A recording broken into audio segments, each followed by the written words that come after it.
right, we're back with Harrowings podcast, and I've got Keith Garde with me today. We're talking a little bit in Harrowings about, scratching the surface. We've just met through Michelle Ezrick's good offices of connecting us. She thought it was really important I talked to Keith before I talked to her, actually, I think, because hopefully I'll get her on next year.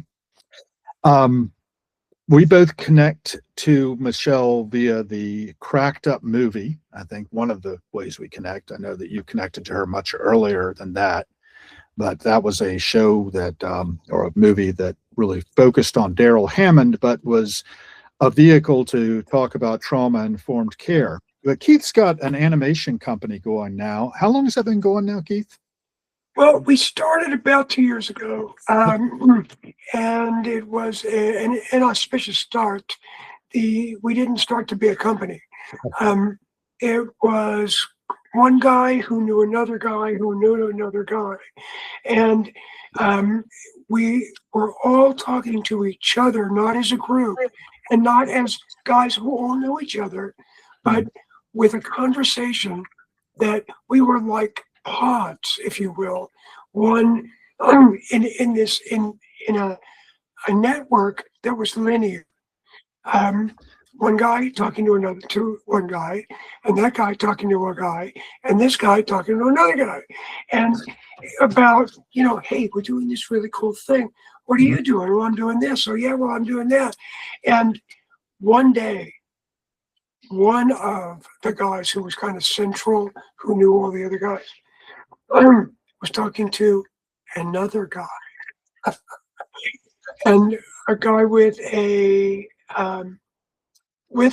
company, and all dealing with tech and innovation.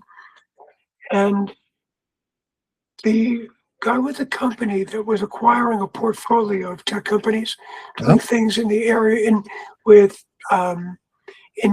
very much involved with decentralized currencies and with new tech. And it was what was emerging at the time. That whole NFT thing was happening. Right. Not and token, folks. And so the guy who was one of my partners in a different business was asked by the gentleman with a company building a portfolio of different tech companies, said, hey, I'd like to invest in you guys. And we weren't even a company. So my partner calls me and says, I should talking to George, and George wants to invest in, we're not even a company. So can you, I'm a business guy, right?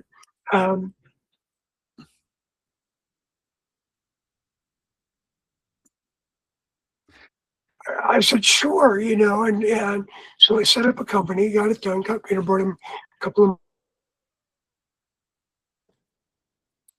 We were offered $1.5 million to invest in what this collective we're doing. And what we were doing is creating content, animated content that would be driven by artificial intelligence, not using AI to create characters, not using AI to create the art or the backgrounds, the sets, not using AI for voices, not stealing anybody else's anything. Okay. And building into our tech architecture a full stack of tech that would create full attribution for everyone who created anything.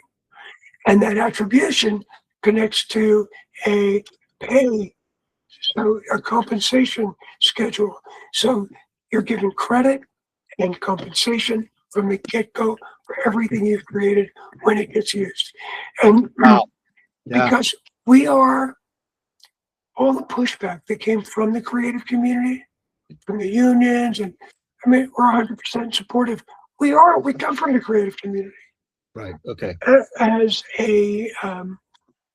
my first business was predicated on the belief that the arts could support the arts. And I was investing money for people who were very successful as musicians, as TV, film actors, in becoming patrons of the arts by setting up businesses within which artists who were emerging or not yet well known would be supported and could have a much greater opportunity to have careers with the dignity of enough income to do what they did as artists. Right, right. We need to be supported. And that's one of the reasons I've been doing what I'm doing lately, including this little podcast. I've been trying to get off. It's one of the reasons that I love you. So, and so we ultimately, based on what I have done Mm-hmm.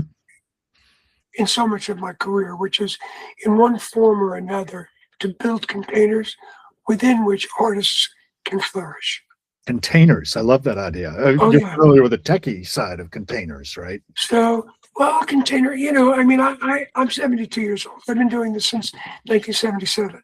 Yeah. And so, the container then was, how do you support a singer, a songwriter,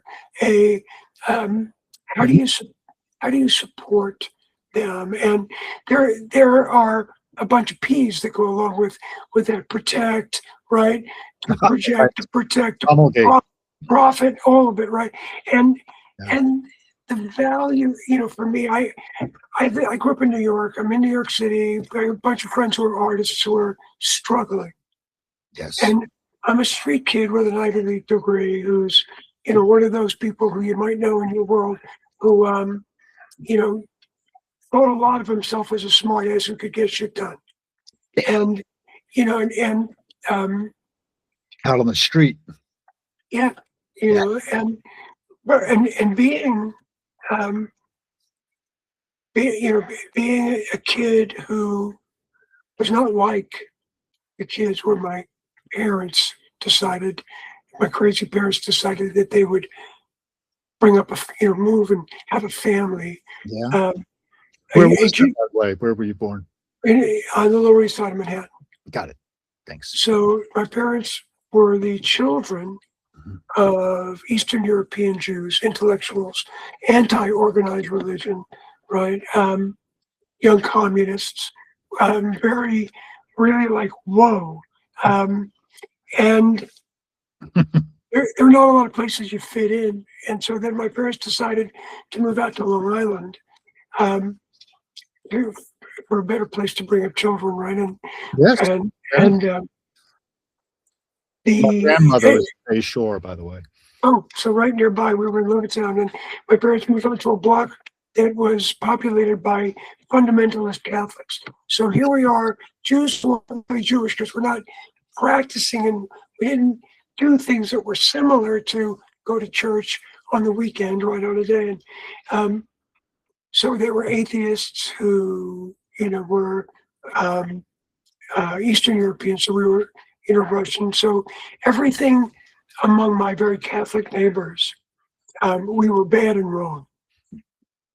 So I had to learn how to fight, run, talk my way into and out of things. I felt chosen for. Yeah, we're part of the chosen people, right? Great, and there's that, right? Great training to grow up in a difficult world. And so, right. But jumping back to, supporting the arts and artists, I mean, artists are my heroes. Storytellers of not just our time, storytellers of their time. History is so much more valid to me as seen through, right? The window through which we can see what has happened historically, being the arts of their time. Right. Tells a very interesting story, and I think one that's perhaps more realistic than the victors who chose to tell the story, right? The victors of the conquerors who would tell the story their way. I think the arts tell a different story than theirs throughout time. And one that I would revere. And I think artists are not just storytellers, they're the risk takers. I think all great change that has happened throughout, other than as a result of natural disaster, is really fostered by arts and culture. Yeah. And I think that's going to be our saving grace in the long run. I mean, I do watch our society and the people in it, and I think of it. I like to take a 50,000 mile view of the earth, project my consciousness out there and look down on us, or the pale blue dot, kind of thing. We've all been here scurrying around, traumatized primates is the way I like to put it. Well, isn't that true? And Is to survive that. Go ahead. you know how, I mean, I think that's such an important statement. Yeah. And let's grab that, right? From the time that there were, Homo sapiens weren't the only humanoids, right? So, but Homo sapiens pretty effectively eliminated the others. And then every generation from way back, way back, right? Right. Homo sapiens have very effectively traumatized each other and every next generation, right on through the right millennia to here, right now, and we're all traumatized. Even whoever are those rare individuals who come from what they can describe as a functional family, loving parents, right? We live in a traumatizing culture. Yeah, and I relate to that a lot. I came up, as we talked a little bit about why I'm doing this is as a grief exercise. Really, my father passing away at the age of 91, with work still in progress, unfinished, and I figured, well, I got to pick that up. And I didn't have the courage to leave my wage slavery to do it, but that fell out from under me not long after. Within about April to August. And when August rolled around and I found that I no longer needed to, do the work that I was drawing a paycheck for every day, I had an opportunity to set up this. This is the Harold B. Gill Foundation, LLC, which preserves, protects, promulgates all those P's, the legacy of the Harold B. Gills that grace this planet with our presence. That'd be my grandfather, me, my father. I'm the third in a series. We weren't very inventive when it came to names. Not really creative that way. But, we had that sense of lineage. And my grandmother from Long Island was a Magna Carta dame. But talking about that passing down of trauma, the barons that forced King John to sign the Magna Carta had descendants that wanted to, and people, I don't know when they set this up, of trying to trace their lineage to some of these barons who forced King John to sign it, right? I don't know if I still have you. Yeah, you're still there. Anyway, I think it's silly in some ways because when you get back that far, you're descended from more people than exist if it's 2, 4, 8, etc. Right? There's what do they call that? It's pedigree collapse. We're probably very closely related within probably a number of generations. And even though your parents, was it your parents that were the immigrants or your grandparents? My grandparents. Your grandparents, even though they were immigrants from Europe, we're all in Europe. A lot of us are coming from that lineage, and it's just impossible that we're not closely related. And I think that we forget that. We forget that we're brothers, sisters, cousins, and have that common ground. And to find the common ground between each other is one way we can, and when we voice raw and authentically our trauma of being thrown into this world simply by physiognomy, we got to be born before we're able to fend for ourselves. And therefore we're launched into the hands of 20 somethings who know very little about what they're doing, and they don't get a lot of training in it, and it's just passed on. Heidegger called it Geworfenheit. Do you know German? But I know Heidegger. Yeah, thrown into the world. Anyway, go ahead. I can go all over the place with this stuff, but the main thing I think we want to get to maybe is how you got to this point where you're launching this. By the way, you're launching something. Is it? You're going to send me the link to it. This I actually put it in the chat. you did already? Okay. I think it's still there. Yeah. Let's look at the chat. It's so it's an animation company. It's called Dream Key. and our Was that Dream Key? Dream Key Syndicate. Okay. And we launched on BCTV 9000 on YouTube. Okay. And so, and our first episode is called well, the show is called The Angry Shaman. And while the guys,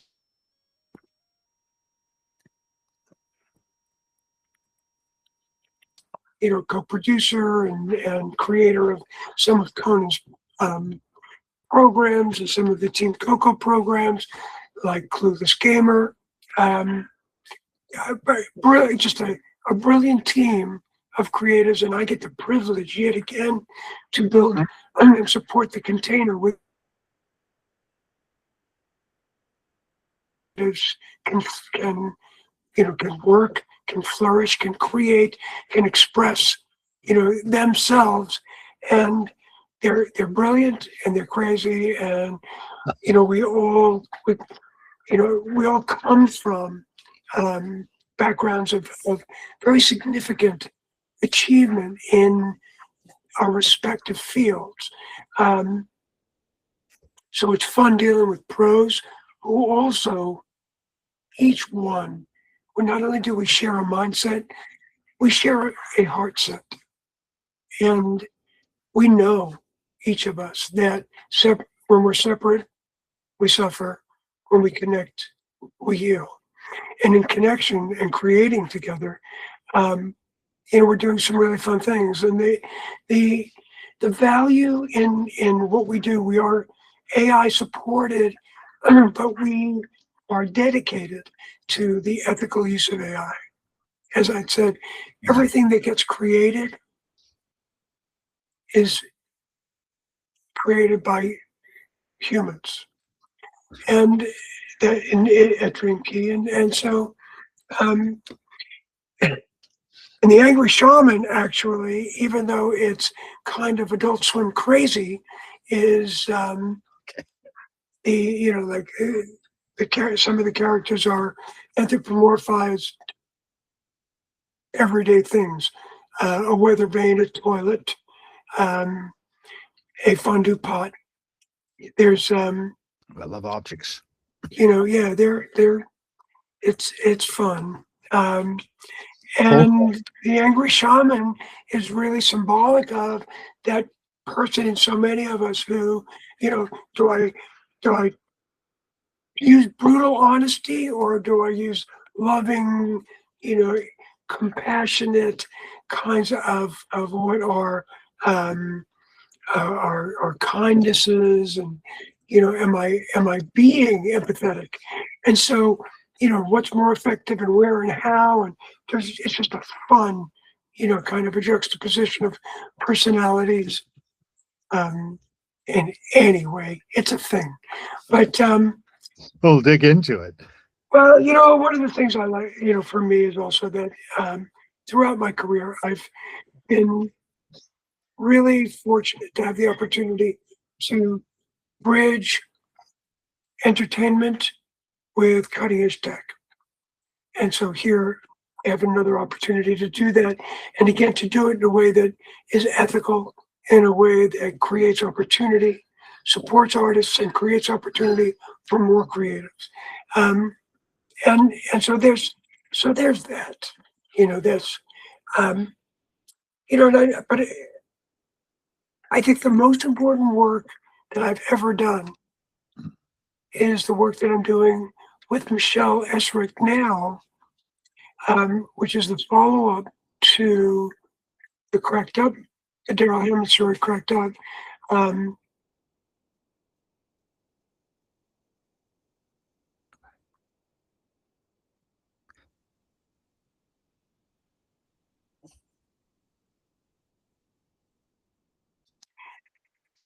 I think you'll be back in a second. Keith, you froze a bit. I don't know if you can hear me. Beautiful.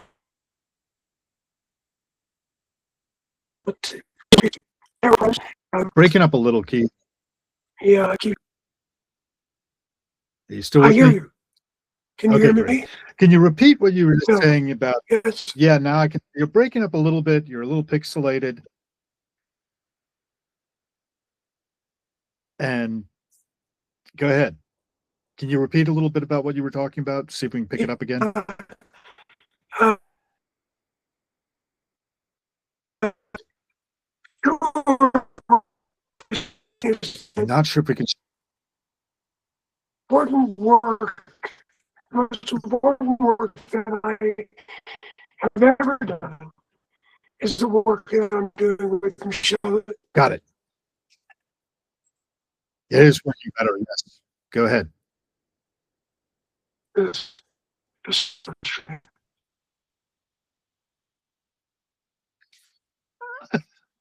It's interesting that we're breaking up as much as we are, right? When we're hitting this sort of meaty am I thing that you're back? talking about. Now I hear you. No. Oh no, my system. You're I'm dead. dead. We're dropping out. Well, yeah, I guess we did drop out for a second. He's frozen again. But what we were talking about was the work he's doing on a docu-series, and maybe he'll be able to get back. I'll see if I can get him back. Oops. Yeah, we got him back. Hey, we're back live with Keith Garde. Well, let's see. Maybe this will work. I just switched to a different network. So, Wonderful. I was just telling people, by the way, Keith, to put it in context, that you were talking about the work you're doing on the docu-series about the work of Terry Real. And go ahead. thank you for that. And it is a fall. It's a next project for Michelle Esrick that I'm really just blessed to be able to be part of. And and the theme, the prevailing theme is how I mean Terry's about relationality, how we are in fact not individuals separate from one another, but how we are co-creating the world we're in. And being relational is, in a healthy way, provides for an opportunity for us to truly flourish, to founded on the belief that we will benefit significantly in our own existence when we see and honor the humanity in each other. Yes. You know, and not an easy thing to do because we're not supported culturally to do that.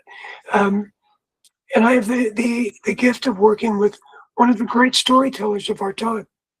You know, Michelle Esrick is you know, I've worked with artists for 4 decades, some of them extremely, you know, globally known. Yes. And Michelle Esrick does something that is so pure in her commitment to telling a story from, she tells it from the inside out. Michelle gets immersively involved in the story itself and then has the ability to be able to tell it both as an observer and a person in the experience. It's just a Well, it's kind of marvelous a Gonzo kind of thing, right? Like yeah. they used to talk about it with Hunter S. Thompson, but a different style entirely.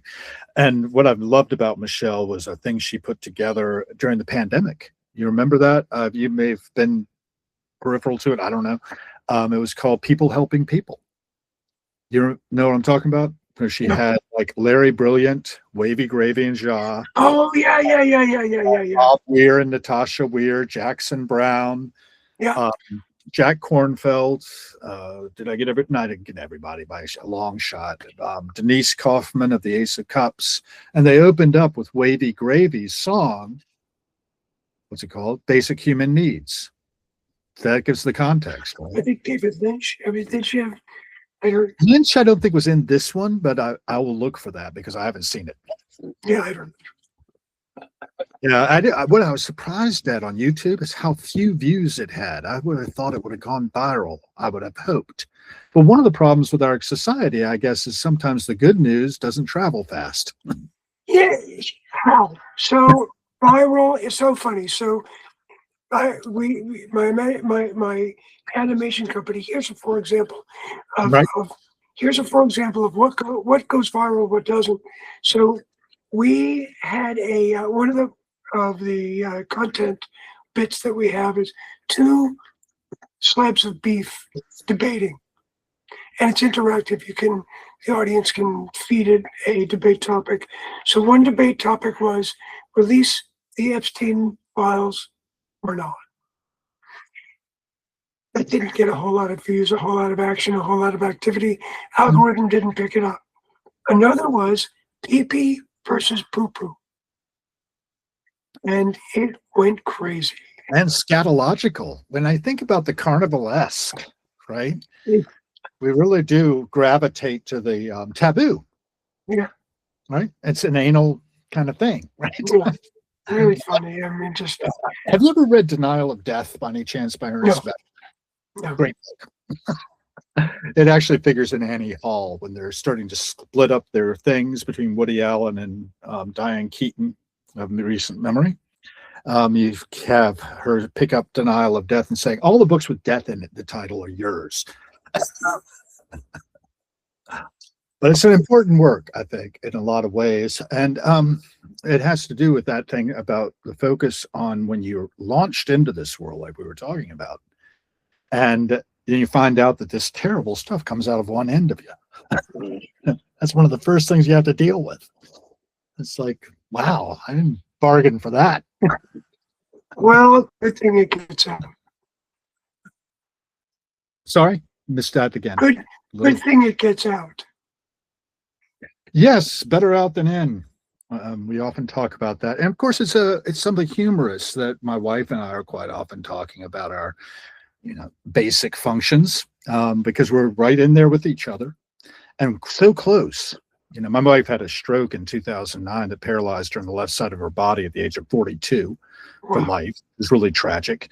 I usually do a little PSA about if you have a really bad headache and there's no reason to suspect meningitis, don't let them do a spinal tap, because that was why Wow. they couldn't use clot busting drugs once her clot manifested and they realized she was having a stroke in her brainstem. Anyhow, yeah, but just be careful of that. Clot busting drugs probably could have saved her the effects, but we'll never really know. We're in a three-legged race through life from that point on. How is she now? I'm half paralyzed, but we get along. She's got an ankle foot orthotic on one leg, so she can't go to the bathroom without putting a shoe on. But Wow. it's what it is, and it has silver linings. I think we're very close, and we're very. What's nice about it is she's very independent. She does everything for herself that she possibly can. There's just a few things she can't, like drive a car, Hmm. and now I can take care of that. And it's a good balance. I got married fairly late. That's my second one, her first, and I was just doing a little writing about it on Substack today, actually, using a picture of the wedding and our pastor, who was just on NPR recently, actually talking about cross religion with a rabbi, with a leader of an imam, I guess it is, in the Islamic faith as well, with the NPR broadcaster just yesterday. Same woman who married us. And, it's just nice to have those connections with people who are really trying to move the needle in a positive direction. Michelle being one of them. We will get back to her now. Hmm. And the work we're doing now is executive producer of this docuseries, right? Hmm. And that's ongoing. And it is, and I'm excited about, we don't have a launch date as yet, but I think that this is why I refer to it as the most important work I've ever done, Okay. is because when human beings can really begin Mhm. in big enough numbers to respect the fact that we are, each one of us, a an expression of life in human form, and that's pretty pretty awesome. Yeah. His book, Us, I have a copy of. I got it because I picked up from something Michelle was sharing on Facebook that she was engaged with that. And then I went out and just followed the links and went to a lot of the free things he was doing where he was like working Hmm. with couples. He's really big into working with couples in particular, right? Hmm. And I just loved it. I mean, Michelle talks about it a lot in her Spin Impact interview, and that's where I first heard your name because she opens it up with the interviewer off camera saying, "So how did you get to be on this with me today?" And you were the one she tapped immediately, saying, "I think Keith, my manager, put me on there." How did you come to be managing Michelle, by the way? So How did you it's all funny, meet? right? Maybe that's a good. So Oh, Mich- Michelle, Mich- are we connected here? yeah, Michelle was had gotten an offer for a speaking engagement, and we're dear friends for a long time. And she said, I would you do me a favor and just be my make believe manager? Would you make just and negotiate this for me? And I said, oh, of course, of course. Um, so I made believe I was her manager and negotiated something for her that turned out to be better for her than she thought it could be. Um, Believe me, I didn't do anything special. I just represented her, and um, what was special for me is that I was representing my dear friend Michelle, right. and I just kept being her make believe manager until like her manager. So, and being a manager, um, and one who really believes in the relationships that I have with people who um, I have that incredible responsibility of representing. Um, Right. it's a gift for me to be able to represent someone like Michelle Esrick. It's really an act of service. Yes, And, that's something that I think is tremendously valuable. And I saw that as well in the directing you were doing of, oh God, I'm not going to remember the title right off the top of my head, but I was watching it a little bit before in the gap between the first talking with you a little bit this afternoon. Things That Go Pump in the Night from 1990 that you directed and produced. Um, is a compilation thing that followed the actual documentary is called The Making of Pump. okay, Aerosmith, no The pump. Making of Pump. Got it. Yeah, Yeah, yeah, I yeah. found a little bit of that too out there on YouTube. I don't think it's the whole thing. It seems to jump into the middle. It's in series actually. It Oh, does have a beginning, middle, and end. I don't know how many parts it is, okay. but It was VH1, right? it's yeah, Yeah. yeah, yeah. So, you know, we're going sort of in reverse and your career. It was during that time that you met Michelle, right? And you became friends. That's true. I was trying to figure out a way to be able to have the band in a lot of places at once, and the obvious answer was put them on film, and so I presented the band and the other collective powers of Right. influence, and said, let's see what we can do here about documenting the entire process of making this next album. And that name, And Pump, it was that's, called, and the album was Pump. yeah, We shot for 6 months, and with like shitty cameras, um, pro consumer models were only late to the game. We used VHS cameras for a lot of it because that's what was available at the time. Um, and it looks like home movie in a lot of places. Um, but I think it's not because I was the great storyteller, but because they are a great story. And my lack of experience provided for letting them be the story instead of and edit a work of art. I documented a process, and to their credit, they let us in big time. And I mean, in fact, the piece opens up with sounds like water's running. It's Joe Perry taking a leak, and he's off camera, and he's talking to Steven Tyler, who's sitting at a keyboard, and they're, hey Steven, hey Joe, listen to and it was a remarkable experience for me. The they are the motivation for a work that I'm developing now called "I Hate My Partner's a Love Story." I Hate My Partner's a Love Story. Yeah. Okay. Which is really a story of self-love, the story of self-loathing, going from self-loathing to self-love. How interesting. When you mentioned self-loathing, it reminded me another thing that happened right after we got married, my wife and I, before her stroke, is she was diagnosed with autoimmune hepatitis. There's a lot of irony in that because my wife is not a drinker at all or anything. This is autoimmune disease. And she said, I'm taking self-loathing to the cellular level. Boom. When I met her, actually, she had a little company that made jewelry, beading stuff. Mm-hmm. I met her at a little shop here in DC called Bedazzled, no longer there. And I say I've been bedazzled by her ever since. But her company was called Hanging by a Thread. Wow.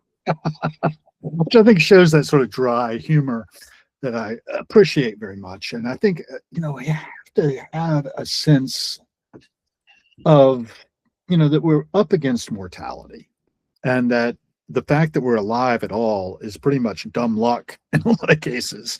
And I know you've had a trajectory that got you where you were working with Aerosmith on Pump, and how that name Pump came about from Brad Whipper, right? Look at you. Yes, that's correct. Yeah. So tell me a little bit more about that. Why did he pick Pump? I think I know that might be wrong. In Aerosmith land, there was rarely consensus, right? So, and as five partners, consensus was required for a lot of progress. And so why Pump? Why not, right? I mean, one of the things that Aerosmith did that was that I was so good, I got such a kick out of so much of the time. I don't know in the background if you can see it, but so I was working with this just brilliant art director. Her name was Kim Champagne, and she was going through a photo archive, and there was a photograph of 3 1947 International Harvesters, one propped up on the other, and we're looking at it, and I mean, it was like totally Aerosmith, right? It's two trucks fucking. So it's like, are they really is it sex or is it towing? And so, of course, it's if you think it's sex, it's the filth is in the mind of the beholder. I remember doing an interview, and it may actually be in Pump, where we're filming Steven Tyler being interviewed, and he's being accused of, this is sexualizing, right? And he's like, what do you mean? It's two old trucks. It's just two old trucks. So Kim saw that even she got rid of one truck, and it was two trucks fucking road. So and Pump, it's Pump. So there's so much about Pump. One of the things that's great about the fact that you asked this at this moment in our conversation, next to it being dumb luck that we would be even here, that we would be born, that it would be you, it would be, Hal Gill, that it would be Keith Garde. Think about it. How many generations have there been? 150,000. I mean, how many from the first heartbeat? What are the odds that you would have been, in order for you to exist, Hal, that original, the first heartbeat has to have beaten uninterruptedly across all of those Generations. millennia, Yeah. across all of those generations. And everything that's happened in every generation somehow is a part of who you are. That heart that beats in your chest Yeah. has been beating uninterruptedly. Not that heart, not that the cells that make up that tissue, but the life force that has animated it all the way, all of this time. Now that is a fucking miracle. If there's going to be a miracle, right? That we are here. So what do we do with our turn as Yeah. we are? It's my turn to carry this life force that's been uninterrupted for all of these generations and all of the time. What can I do? I can represent a storyteller like Michelle Esrick. I can be a shepherd Yeah. of a message that says we need to treat each other as though you belong to me and I belong to you. We need to ask ourselves, if the next thing I say or do comes from a place of love, let me make that choice. Yeah. Be the more loving one, I think, is the way one of the poets put it. I'm thinking, I'm probably not going to dig it out right now from my archives. But that's where I came from. It's like what were the chances in the Virginia State Archives of a little girl from a farm in North Carolina who was raised like in 18th century conditions, practically, down in the Piedmont, or not Piedmont, Tidewater, drained swampland that my ancestors have been farming since, well, as far back as we know. That farm has been in the family. Sometime in the late 18th century is about as far as back as we can trace that one. And then she comes up out of high school, is a National Merit Scholar, but can't afford to go to college. So she gets a job because she can type at the Virginia State Archives. And there behind the reference desk is Mr. Gill. Let's see, at that time he was all of 24 years old. And introduced as Mr. Gill, where everybody else was introduced by their first name. So made an impression on this young girl off of the farm in North Carolina. And one thing led to another, and here we are. I'm really grateful for that. I was writing about it last night, and between the two of them, their contribution to civilization, which is not just me. It's also my sister, who's Chief Development Officer at Jamestown Yorktown Foundation down in Virginia. And you may know about Jamestown. You may know about Yorktown. They're about 17 miles apart, 1607 to 1781. And my great-great-great-great-grandfather was at Yorktown as a private soldier in the Virginia militia. But he moved up into the mountains. My father and I put a stone on the graveyard where he was because we know these things, because we got interested in it and dug into it and kind of respect that lineage that came down through the years from Indian Creek, Amherst County, Virginia. It's a little south of Charlottesville, if you know Virginia geography. But we're damn lucky to have had parents of any sort, whether they had shortcomings or not. When I think about the Daryl Hammond film you worked on, and I guess you know Daryl probably pretty well. I don't personally, but I met him in passing at that screening. And I remember him telling this story, and maybe it's like your story, I don't know, and how he became kind of an overachiever in some ways, right? And you became an overachiever as well, coming out on those mean streets in Long Island. First, on the Lower East Side of Manhattan, yeah. Yeah, do you remember the lower part of Manhattan days as well? And you remember this story he told? I can't remember the details too well about falling in with some guys who were like really bad, but loved to have him do impressions. Do you know that one? Well, I do. And was it like that for you too out there? So, well, I mean, one of the things that's so powerful about that story is that his mother, who tortured him severely, yes, was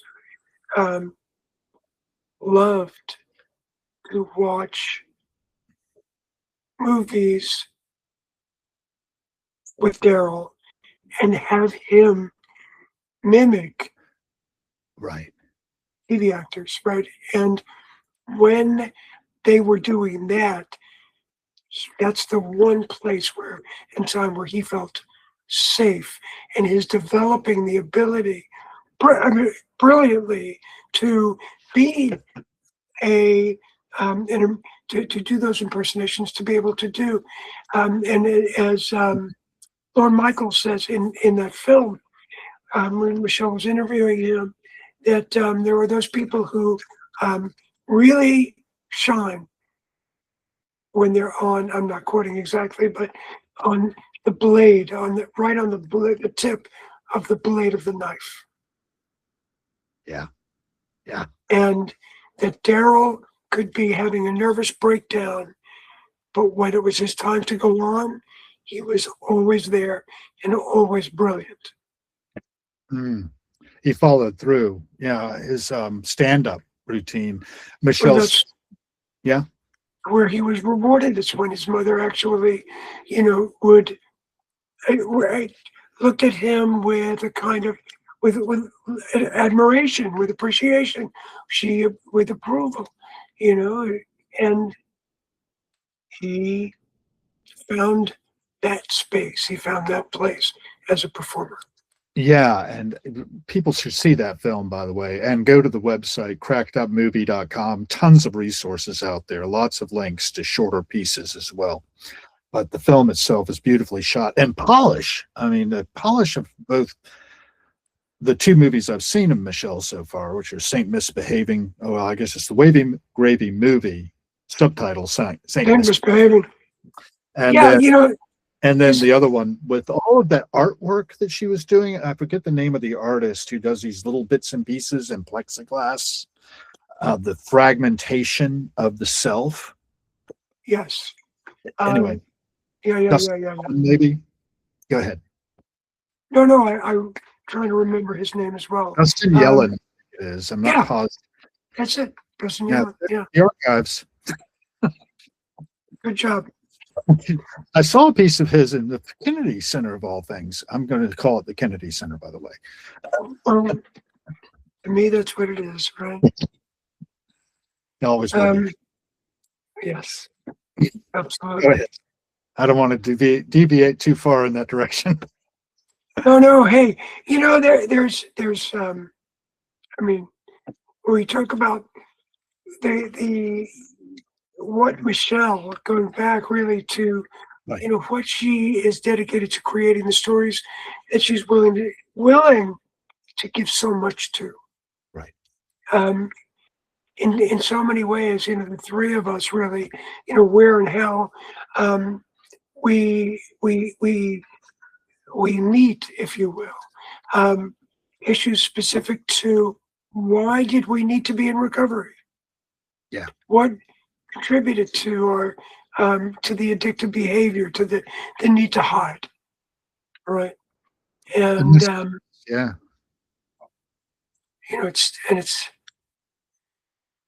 it's hard to be human.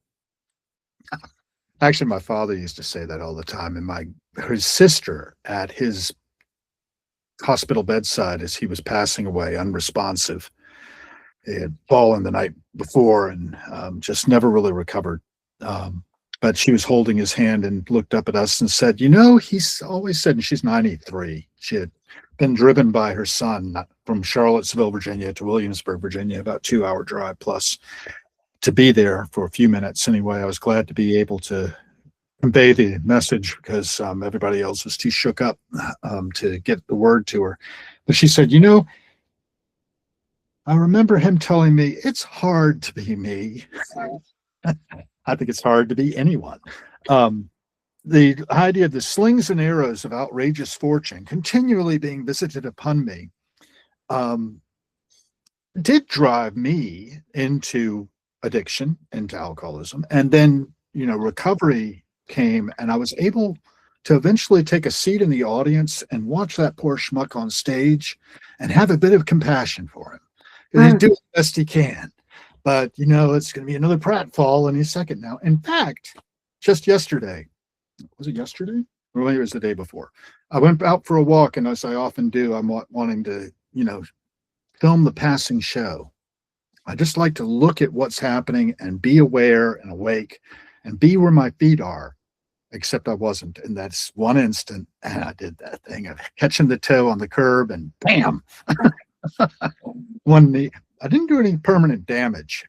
It hasn't always been the case. Actually, I've got to work on my other stigmata, but if you can see that Y-shaped scar there. Yeah, yeah. One time impaled my hand on a little decorative fence around those flower boxes, a little rod about that big sticking out about a centimeter square, not even sharpened, but I stiff armed it as I was falling. Damn tanned. My doctor said, man, you were lucky. You didn't hit anything. I was like, that's a weird kind of luck. Anyway, having a sense of humor about it too. I think that's what Daryl brings to it, right? A sense of humor about it. What is his memoir called again? God, if you're not up there. Right? That's right. God, if you're not up there, I'm fucked. I'm fucked. And it's funny. You say making reference to luck. When I was diagnosed with cancer, and I years ago, and I regard that experience as one that was, after all is said and done, a real was luck.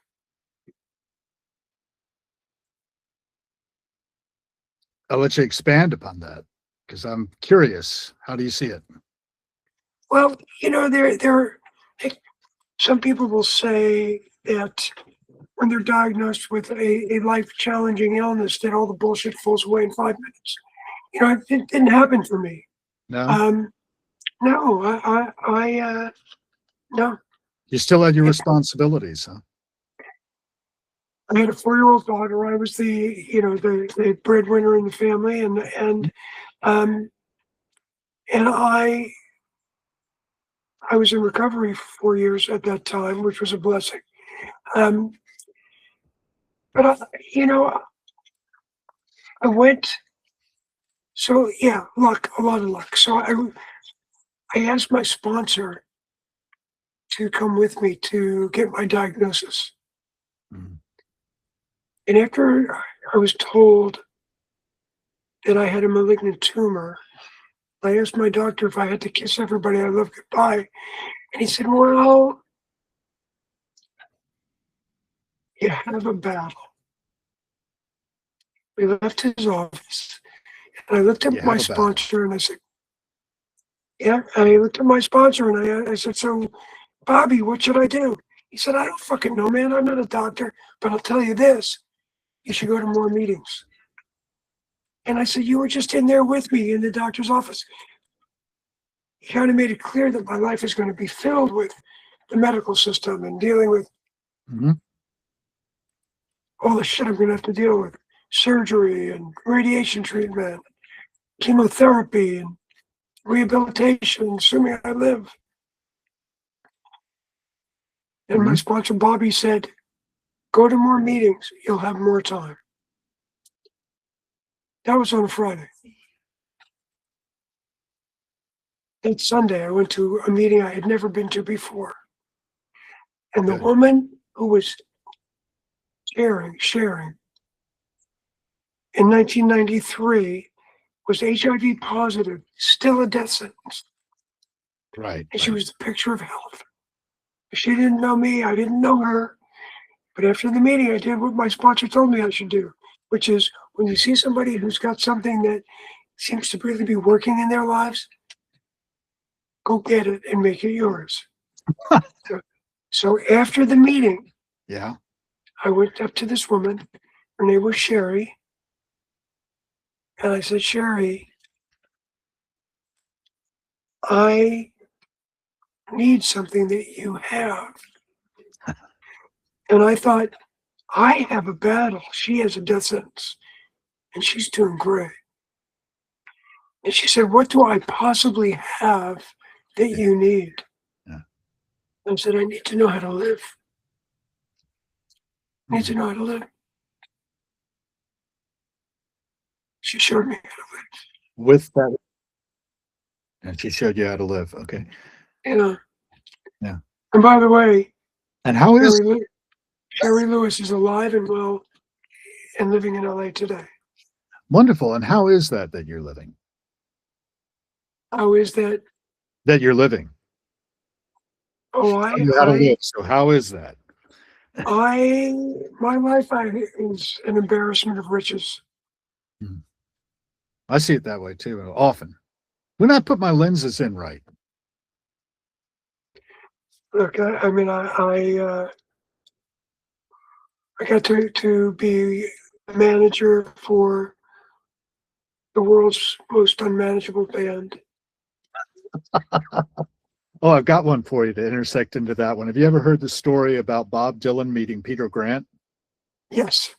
You know that one already. Okay. Then I don't need to repeat it. Well, But the audience, it's a great story. Please tell. it is a great story that Peter Grant goes up and introduces himself to Bob Dylan and said, I manage Led Zeppelin. And Bob just says, I don't come to you with my problems, do I? Did I get it right? Huh? Good enough, man. That's like No. You hear it differently? Do you have a different No. version? No. No. And I great admiration for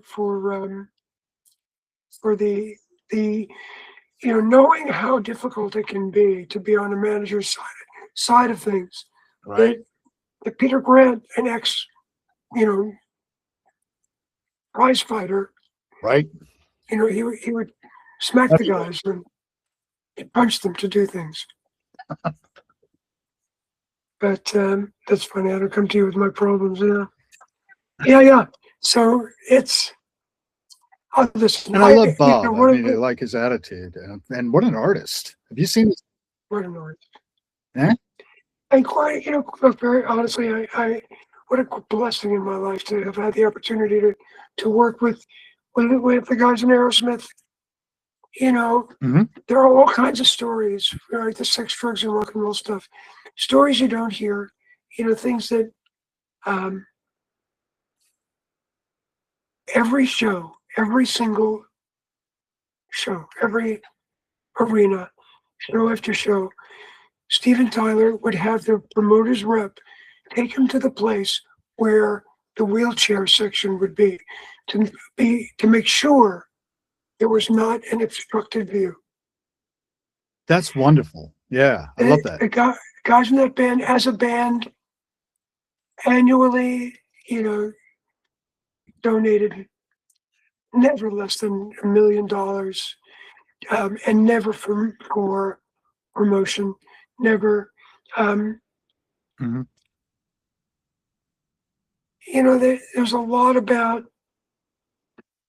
who they are with all the publicized conflict. Brad Whitford once said to me, with all the shit that we do, we say about each other and all the shit we go through,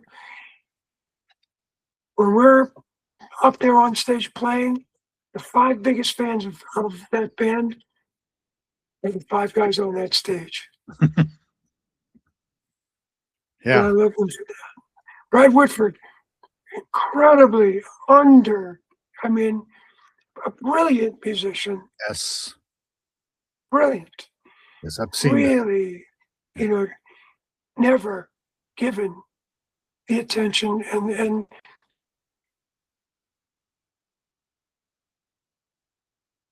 the credit that he would. Guys like, the persona of rock star, and he was Joe's picture should be next. Yeah. Understated. Yeah. I mean, just effective. I mean, if the sound of that band was knitted together by his work. And they were a creature with 5 heads. Yeah. Well, that's a lot like the Dead, right? They often talked about being like the fingers on one hand. And Phil Lesh was big into the idea of blending and meshing, coming from a science fiction novel by Theodore Sturgeon called More Than Human. I'm kind of like an archivist of all this stuff. I mean, I've got Phil's memoir at hand, so that's why I know it. Yeah, yeah. Well, I'll tell you, man. You go to a Dead show when you could, when there was, and to see an audience coalesce, right, Right. into it's a single thing, It's an organism, right? an organism, in a Mhm. way like no other. I mean, I'd see it from time to time with Aerosmith, with all this when it was like that great audience artist connection. But the Dead, all the time. And Joseph Campbell saw that. He was at one of their shows. You aware of that one? That No, anecdote? Oh, no, and you know Joseph Campbell, right? The of guy who's course, mythos and all that, and yes. the hero's journey. And he saw what was happening there. And I got to talking about that, I think, with David Gantz. I had him on this show a bit. And you know, David, by any No, chance? David Gantz has been hosting the Grateful Dead Hour since Christ was a corporal, practically. Is that appropriate? I don't know if I can say that. But a long time, since like 84. And he also does the Golden Road with Gary Lampert. And Michelle got, when I last talked to her just before getting you on, um, she was telling me that she was put out that David didn't mention Gary Lampert, who's been his long time partner on the Golden Road radio show that has like call in for Deadheads on Sirius XM radio. Well, I've lost. Oh, David was telling me about that um, Joseph Campbell incident and how he was there over at Jerry's house. I think it was Jerry's when Phil was like bringing his skeleton key to Finnegan's Wake over to Joseph Campbell to get it autographed, and they were just really fanboying Joseph Campbell. And just how all these lives are knit together. I mean, Joseph Campbell and this guy, Alan Watts, were yeah, together sure. in 1950 on New Year's Eve. We're coming up on New Well, Year's Eve, and I don't want to keep you until New Year's Eve. I'm realizing that we've been on the horn here with each other for a little over an hour. yeah, well, I'm grateful to you for putting up with me and my shitty internet connection. Um, Well, it's not as bad as Scott Guberman's. His jumped out completely. I don't know if you know Scott. He's a keyboardist in one of these Dead cover bands. no, Or I any of don't these know. Dead cover bands because they all play in each other's bands. Anyway, go ahead. Well, I mean, just to say, I want to thank you for thinking that having me as a guest on your podcast even had it would have any value. I hope it ultimately does. Yeah. And just to to say thank you. Oh, thank And you. And the fact we're both in recovery means I would like to have you back probably to talk more about those things as and those life details that can really save other people's lives. I think telling stories, storytellers like Michelle, who you represented, and you think that's like your most important work is kind of amazing, I think, because of course a lot of people would think, oh, this guy was like managing Aerosmith, for God's sakes. That must be the most important thing he's ever done because they're so famous. But I'm glad you see it a different way, that this important work of getting trauma informed care, you know, correct me if I'm wrong, maybe you know the details. I think that Michelle and Daryl managed to lobby Congress to get it introduced into legislation. absolutely, there are 9 pieces of that legislation came from Daryl and Michelle lobbying Congress, and actually getting written into the the the, the legislation, um, the kinds of value that is, we talk about environmental sustainability. We talk about global finance and the financial structure, and none of it matters if we don't start treating each other in a way that demonstrates that we recognize and that we share a conscious awareness that we are all connected. And it's the trauma that creates separation that is killing us. And it's when we connect and truly energize the truth of our connection that we heal. Thank you, Keith. That's Yeah, a yeah. great note for us to wrap on. And I can't tell you how grateful I am. The generosity of all artists and those that support artists together, I think, is one of the signals that I really want to amplify through the network as much as. And, you know, my thanks to you for the role you play. And hopefully we will chat again. Yeah, maybe you could join me and Michelle if you can get her to nail down a time. Yeah, let's That'd be do it. great. Well, Oh, I lost him. Well, that's all right. We'll be back. Thanks again.